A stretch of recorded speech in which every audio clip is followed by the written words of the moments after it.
అందరికీ నమస్కారం. ఈ వీడియోలో ban of plastic, single use plastic ఎలా తగ్గించవచ్చు, ప్లాస్టిక్ గురించి గ్రౌండ్ లెవెల్లో ఏం జరుగుతుంది, నా ఆలోచనలు నేను గవర్నమెంట్కి ఏం పంపానో ఎక్స్ప్లెయిన్ చేశాను. ఎందుకంటే మనం రోజు లేచినప్పటి నుండి పడుకునే వరకు తినేవి తాగేవి చాలా ప్లాస్టిక్ కవర్లో బాటిల్లోనే ఉంటున్నాయి. అలా ప్లాస్టిక్ రోజు మన బాడీలోకి పోతుంది. మనం ప్లాస్టిక్ని తినకూడదు కాదు, ప్లాస్టిక్ అనే భూతం మనల్ని మెల్లిమెల్లిగా తింటుంది. కొన్ని రోజుల తర్వాత ఆ భూతం మన ఆరోగ్యాన్ని మొత్తం ఖరాబ్ చేసి హాస్పిటల్లో లక్షలు ఖర్చు పెట్టిస్తూ ఆఖరికి చనిపోయేటట్టు కూడా చేస్తుంది. అలాగే మన ఆ భూతం భూమిలోనికి పోతూ భూమిని తింటుంది. డంపింగ్ యార్డ్లలో దగ్గర గుట్టలు గుట్టలుగా పెరిగి ఆ చెత్త అంతా ప్లాస్టిక్ అంతా పెరిగి వాటిని అక్కడ ఉండే వాళ్ళు దాన్ని ఇష్టపట్టు కాలబెడుతున్నారు. దానివల్ల అది గాల్లో కూడా కలిసి గాలిని ఖరాబ్ చేస్తుంది. అండ్ నదుల్లో, చెరువుల్లో, కుంటల్లో, సముద్రంలో, నీళ్ళల్లో ఈ నీళ్ళను కూడా తింటుంది. ఈ కవర్లలో ఫుడ్ని కట్టి మనం బయట పడేస్తున్నాం. ఆ పడేయడం వల్ల చాలా పశువులు కూడా వాటిని తిని వాటికి కూడా చాలా ఇబ్బందులు పడుతున్నాయి. సో కాబట్టి ప్లాస్టిక్ యూస్ తగ్గించండి, ఫుడ్ని కవర్లలో పడేయకండి. అండ్ మన సెంట్రల్ గవర్నమెంట్కి, స్టేట్ గవర్నమెంట్స్కి, మిగతా అన్ని స్టేట్ గవర్నమెంట్స్కి ఇంగ్లీష్లో పంపాను. ఎందుకంటే తెలుగు వాళ్ళకి అర్థం కాదు కాబట్టి ఇంగ్లీష్లో పంపాను. అవి కూడా నేను పక్కన చూపించాను. ఇలా ఇంగ్లీష్లో పంపాను. సో అది ఏంటంటే చాలా తక్కువ మైక్రాన్ ఉన్న సింగిల్ యూజ్ ప్లాస్టిక్ కవర్లు, గ్లాసులు, క్యారీ బ్యాగులు ప్రతి ప్లాస్టిక్ దుకాణంలో ఇష్టరాజ్యంగా అమ్ముతున్నారు. ప్రతి దుకాణంలో వాటిని ఉపయోగిస్తున్నారు. ఇది ప్రభుత్వం నుండి ఆదేశాలు వచ్చినప్పుడు, ఉన్నతాధికారుల నుండి పైనుంచి ఆదేశాలు వచ్చినప్పుడు మాత్రమే సంబంధిత అధికారులు ఇన్స్పెక్షన్ రైడ్ చేసి కొన్ని ప్లాస్టిక్ క్యారీ బ్యాగులను సీజ్ చేసి ఫైన్లు వేస్తున్నారు. కానీ ఎన్నిసార్లు జరిమానా విధించిన తర్వాత కూడా ఏది మాటం లేదు. నేను ఇన్ఛార్జ్ శానిటరీ ఇన్స్పెక్టర్గా పనిచేసినప్పుడు ఒక చోట ప్లాస్టిక్ను సీజ్ చేసి ఫైన్స్ వేస్తే ఆ ప్లాస్టిక్ దుకాణంలో మళ్ళీ సింగిల్ యూజ్ ప్లాస్టిక్ అమ్ముతూనే ఉన్నారు. సో వాళ్ళు ఆ మిగతా షాపులలో కూడా అదే ఫ్యాక్టరీ వాళ్ళు తయారు చేయడం ఆపినప్పుడు మాత్రమే ఆగిపోతుంది, లేకపోతే దానికి ఎప్పటికీ ఎవరు ఆపలేరు. కానీ మా మీద పడి ఎందుకు ఇన్నిసార్లు ఫైన్స్ వేస్తున్నారు అని చెప్పేసి షాప్ వాళ్ళు డిస్కషన్ కూడా చేయడం జరిగింది. సో వాటిని తయారు చేస్తున్న కంపెనీలనే సీజ్ చేయడం ఉంది. అవన్నీ ఎవరైతే ఇప్పటివరకు తయారు చేస్తారో వాటన్నిటిని మొత్తానికే సీజ్ చేసేసి కేంద్ర మరియు రాష్ట్ర అధికారులను స్ట్రిక్ట్ ఇన్స్ట్రక్షన్స్ ఇచ్చి ఆ తయారు చేసే వారికి ఖచ్చితంగా పెద్ద ఎత్తున జరిమానా చేసి దాన్ని మొత్తానికే క్లోజ్ చేయడం వల్ల చాలా వరకు ఈ ప్లాస్టిక్ అనేది అక్కడి నుంచి పైనుంచి కింది వరకు వచ్చే అవకాశం ఉండదు. సో మళ్ళీ ఇందులో ఎలాంటి కొంచెం ఆన్లైన్ వ్యవస్థ లేదు కాబట్టి వాళ్ళు చేసిన కొన్ని రోజులకి మళ్ళీ ఎక్కడో ఇల్లీగల్గా చేసుకుంటారు. కాబట్టి ఖచ్చితంగా వాళ్ళు ఫీల్డ్ మీద పోయి ఫోటోలు అప్లోడ్ చేసే ఒక సైట్ని రెగ్యులర్గా ఎవ్రీ మంత్ దాన్ని ఇన్స్పెక్షన్ చేసేటట్టు ఒక సైట్ని తీసుకొచ్చి ఎవరైతే వాళ్ళు తయారు చేస్తున్నారో వారికి ఇది ఎక్కువ మైక్రాన్ యొక్క కవర్లు లేదా జూట్ బ్యాగ్స్ మాత్రమే తయారు చేయాలి. అండ్ ప్రతి ప్రజలు కూరగాయలు, పండ్లు, కిరాణా సామాగ్రికి కొనుగోలు చేయడానికి మనం వెళ్ళేటప్పుడు జూట్ బ్యాగులు ఎక్కువ మైక్రాన్ కవర్లలో ఉపయోగించాలని మోటివేషన్ చేయాలి. అప్పుడు ప్లాస్టిక్ చాలా వరకు తగ్గుతుందని అనుకుంటున్నాను. చాలా కంపెనీలు తమ ప్రోడక్ట్స్ని చాలా వరకు కవర్లో ప్యాక్ చేస్తున్నారు. సో మనం చూస్తుంటాం, మనం చిప్స్ కానీ ఆ కురుకురే కానీ చాలా అన్ని కవర్లో ప్యాక్ చేస్తుంటారు. వాటిని ప్యాక్ చేయడానికి ఇంకో పెద్ద కవర్లో ప్యాక్ చేసి హోల్సేల్ షాప్లో వేస్తున్నారు.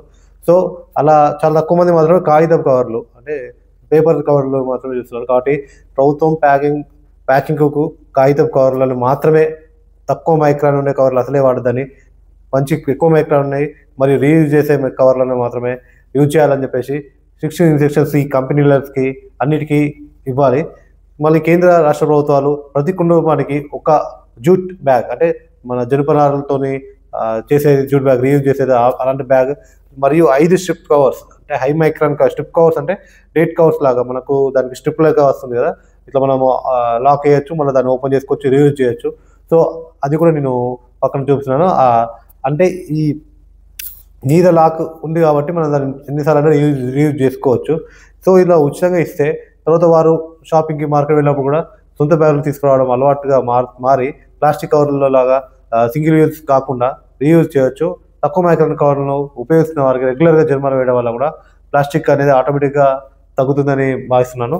కేంద్ర రాష్ట్ర ప్రభుత్వ జిల్లా అధికారులను ఈ ప్లాస్టిక్ నియంత్రణలో ఖచ్చితంగా స్ట్రిక్ట్గా తనిఖీలు చేసి అంటే ఒక మంత్లో తనిఖీలను చేసి ప్రతి షాప్ అంటే ఏదైతే ప్లాస్టిక్ అమ్ముతున్నారో ఆ షాపులు ఎక్కువ ప్లాస్టిక్ యూజ్ చేసే వాటి ఏమంటే కిరాణా జనరల్ షాప్స్ అండ్ మార్కెట్లలో కూరగాయలు, పండ్లు అమ్మేవారు, మాంసం అమ్మేవారు ఫంక్షన్లో కూడా ఇప్పుడు మొత్తం ప్లాస్టిక్ ప్లేట్లే, ప్లాస్టిక్ గ్లాస్లే వాడుతున్నారు. కాబట్టి ఇలాంటి కొంచెం ఇన్స్పెక్షన్ చేసి వాటి ఫీల్డ్లో ఫొటోస్ అప్లోడ్ చేసే సిస్టమ్ తీసుకురావడం వల్ల ఆన్లైన్లో, సో వాళ్ళ రెగ్యులర్గా ఉండడం వల్ల చాలా వరకు తగ్గుతున్న అనిపిస్తున్నా. ఇంకా దాంట్లో ఇవి మన దగ్గర ఎక్కడెక్కడ ఎక్కువ యూజ్ చేస్తుంది, ప్రతి ప్లాస్టిక్ షాపులలో సింగిల్ యూజ్ ప్లాస్టిక్ కవర్లు, క్యారీ బ్యాగులు, గ్లాసులు మరియు ప్లాస్టిక్లో కోటెడ్ ప్లేట్స్ అమ్మకుండా దాని బదులు జూట్ బ్యాగులు, ఎక్కువ మైక్రాన్ కవర్లు, పేపర్ గ్లాసులు, లీఫ్ ప్లేట్లతో మాత్రమే అమ్మాలని చెప్పేసి ప్రతి ఫంక్షన్లో సింగిల్ యూజ్ ప్లాస్టిక్ గ్లాసులు, ప్లాస్టిక్ కోటెడ్ ప్లేట్లను ఉపయోగించకుండా వాటర్ కోసం స్టీల్ ఆర్ పేపర్ గ్లాసులు, ఫుడ్ కోసం ఖచ్చితంగా ఆ లీఫ్ ప్లేట్స్, ఇప్పుడు చాలా లీఫ్ ప్లేట్స్ వచ్చినాయి, ఆ లీఫ్ ప్లేట్స్ మాత్రమే యూజ్ చేయాలి, లేదంటే iron are plastic plates use చేయాలని చెప్పేసి ఖచ్చితంగా స్ట్రిక్ట్ ఇన్స్ట్రక్షన్స్ ఇవ్వాలి. అండ్ నెక్స్ట్ బేకరీలో పండ్లు కూరగాయలు అమ్మేవారు, కిరాణా షాపుల్లో ప్లాస్టిక్ కవర్ క్యారీ బ్యాగుల వరకు కాకుండా ఆ కవర్లకు బదులు స్ట్రిప్ కవర్స్ నేను చెప్పినట్టు అవిను జూట్ బ్యాగులు మాత్రమే యూజ్ చేయాలని చెప్పేసి ఒక సైన్ బోర్డు కూడా ప్రతి షాప్లో ఒక సైన్ బోర్డు ప్రతి వారికి చెప్పకుండా అవసరం లేకుండా వాళ్ళు ఒక బోర్డు పెట్టుకుని మీ ఎవరి బ్యాగ్ వారే తెచ్చుకోవాలి, ప్లాస్టిక్ కవర్లు ఇవ్వని చెప్పేసి, ప్లాస్టిక్ కవర్లు వాడిన వారికి కూడా జరిమానా అని చెప్పేసి ఒక బోర్డు పెట్టుకోవాలి. And DMart, Reliance mart and ఇంకా జనరల్ మార్ట్స్, కిరాణా స్టోర్స్ పెద్ద వాటిలలో కూడా ప్యాకింగ్ కోసం ప్లాస్టిక్ కవర్లను ఉపయోగించే బదులు సేమ్ ఈ స్ట్రిప్ కవర్స్, జూట్ బ్యాగులు మాత్రమే యూజ్ చేయాలని చెప్పేసి మరి సైన్ బోర్డు కూడా పెట్టాలి. అండ్ నెక్స్ట్ మనం మీట్ షాప్లలో చికెన్, మటన్ అమ్మే మీట్ షాపులలో ఖచ్చితంగా ప్లాస్టిక్ కవర్ల బదులు బాక్స్లే తీసుకురావాలని చెప్పేసి ఒక సైన్ బోర్డు పెట్టాలి. అండ్ బిర్యానీ సెంటర్లో కూడా మనం చూస్తాం సిల్వర్ కవరే మ్యాక్సిమం ఫుడ్కి, ఏ ఫుడ్కైనా పార్సల్కి సిల్వర్ కవర్ యూజ్ చేస్తాం. ఇంకోటి ఏంటంటే మనకు గ్రేవీను రైతా ఖచ్చితంగా కవర్ ప్యాక్ చేస్తారు. చాలామంది తినకున్నా కూడా వాళ్ళు ఖచ్చితంగా ప్యాక్ చేస్తారు. ఆ ప్యాక్ చేస్తే మళ్ళీ మనం పడేస్తాం. సో అలా కాకుండా నేను చూసిందంటే పొట్లం బిర్యానీ అని చెప్పేసి దాంట్లో మన లీఫ్ ప్లేట్లలోనే పార్సల్ చేయడం జరుగుతుంది. అలా బిర్యానీ మ్యాక్సిమం ఈ లీఫ్ ప్లేట్లలో పార్సల్ చేయడం వల్ల ఈ కవర్ అనేది చాలా వరకు తగ్గుతుంది. దానివల్ల ఆ హీట్కి ఆ కవర్ మెల్ట్ అయ్యి దాని ద్వారా మనకు చాలా లోపడిపోతుంది. కాబట్టి ఈ లీఫ్ ప్లేట్ పెట్టడం వల్ల ఎలాంటి అది ఉండదు. సో మళ్ళీ టిఫిన్ సెంటర్లో కూడా చాలా కవర్ యూజ్ చేస్తాం. సో దాంట్లో కూడా లీఫ్ వాటిలలోనే పార్సల్ చేసే విధంగా, అండ్ కూల్ డ్రింక్స్ దుకాణాల్లో ప్లాస్టిక్ స్ట్రాలు, అండ్ కొబ్బరి బుడలో కూడా చాలా ప్లాస్టిక్ స్ట్రాలే చూస్తాను. నెక్స్ట్ వాటర్ బాటిల్స్ కూడా కూల్ డ్రింక్స్ అన్నీ చాలా కూడా మొత్తం ప్లాస్టిక్ అయిపోయాయి. సో వాటికి కూడా మంచి క్వాలిటీ ఆ ప్లాస్టిక్ క్వాలిటీ ఎలాంటి హాని లేని ప్లాస్టిక్ని మరియు బాటిల్స్ ఖచ్చితంగా హాట్ వాటర్తో 2 times వాటిని కడిగినాకనే మనకు వాటిని డ్రింక్స్ పోసే విధంగా చేయడం వల్ల కొంచెమన్నా మన ప్లాస్టిక్ అందులో కలవకుండా ఉంటుంది అని చెప్పేసి అనుకుంటున్నాను. నెక్స్ట్ మన ఎక్కువ చాట్ బండర్స్, ఫాస్ట్ ఫుడ్ సెంటర్లలో కూడా మ్యాక్సిమం మొత్తం ప్లాస్టికే యూజ్ చేస్తున్నారు, ప్లాస్టిక్ వాడుతున్నారు. అక్కడ కూడా మా paper, wood spoons and leaf ప్లేట్సే ఖచ్చితంగా యూజ్ చేయాలని చెప్పేసి. అండ్ మనం పాల ప్యాకెట్లు అయితే మొత్తం కవరే, ఆ కవర్ ఖచ్చితంగా మనకు అందులో కవర్ కలుస్తుంది, పాలల్లో కవర్ మనకు ప్లాస్టిక్ కలుస్తుంది. కాబట్టి ఫస్ట్ ఖచ్చితంగా గాజు గ్లాసులలో పాలు అనేది చేయడం వల్ల, అంటే మనకు లైక్ కొన్ని బాదం మిల్క్ గాజు సీసాలలో మనకు ఇవ్వడం జరుగుతుంది. సో అలా ప్రతి మిల్క్ కంపెనీ ఖచ్చితంగా గాజు సీసాల్లో మాత్రమే మిల్క్ ప్రొడ్యూస్ చేసే విధంగా కొంచెం సిస్టమ్ని మార్చడం వల్ల ప్లాస్టిక్ అనేది చాలా వరకు తగ్గుతుంది. మనం రోజు తినే వాటిలలో ప్లాస్టిక్ కూడా తగ్గుతుంది అని చెప్పేసి ఇవన్నీ నాకు వచ్చిన ఆలోచన నేను గవర్నమెంట్ పంపుతాను. అండ్ ప్లాస్టిక్ కవర్స్ ఉన్న ఈ ప్లేటెడ్ ఇవి ప్లాస్టిక్ గ్రీన్ కలర్ ప్లేట్స్ మనం చాలా తక్కువ కాస్ట్ కాబట్టి ఎక్కువ మంది వాటినే మనం తీసుకుంటాం. ఏ ఫంక్షన్ అయినా, ఇంట్లో అయినా, ఎక్కడైనా తీసుకుంటాం. అయితే అందులో ఈ వేడిది మనం ఫుడ్ కానీ కర్రీస్ కానీ వేయడం వల్ల అది ఆ ప్లాస్టిక్ లేయర్ అనేది ఆ ఫుడ్లో కలిసేసి చాలా మ్యాక్సిమం 90% ఫుడ్లో కలిసేసి వెళ్తుంది. ఎందుకంటే అది క్వాలిటీ కాదు, చాలా రేట్ తక్కువ కాబట్టి. క్వాలిటీ ఎక్కువ కాస్ట్ ఉంటుంది, క్వాలిటీ ఎవరు తీసుకోవట్లేదు.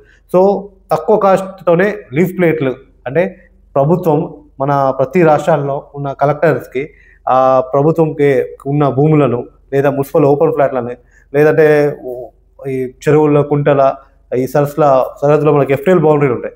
ఈ FTL బౌండరీలైనా ఈ ప్లాస్టిక్ ప్లేట్లకు ఉపయోగించే అరటి అండ్ మూతిక ముక్కల్ని వాటిలో అక్కడ ఈ గవర్నమెంటే ఎవరి ద్వారా అంటే ఈ సంఘాల ద్వారా అయినా, స్వయం సంఘాల ద్వారా మొక్కలు పెంచడానికి మరి ఆ ప్లేట్ల తయారీకి వాళ్ళకి సబ్సిడీ పథకాల కింద తక్కువ ధరకులో ప్లేట్లు జూట్ బ్యాగులు తయారయ్యేందుకు వాళ్ళకు లోన్స్ ఇప్పించేసి పరికరాలు ఇప్పించేసి దీని ఒక మ్యానుఫ్యాక్చరింగ్ అనేది చేయడం వల్ల ఈ చెరువుల కుంటలలో కూడా అక్రమాలు కూడా ఆటోమేటిక్గా రక్షించబడతాయి. ఎందుకంటే మనకు వాటర్ లేనప్పుడు అంత ఓపెన్ ఫ్లాట్ ఉండడం వల్ల ఆ ఎఫ్టిఎల్ బౌండరీలు అందరూ ఇష్టం ఉన్నట్టు రాజకీయ నాయకులు కానీ ప్రజలు కానీ ఎవరైనా కానీ ఇష్టం ఉన్నట్టు కబ్జా చేస్తున్నారు.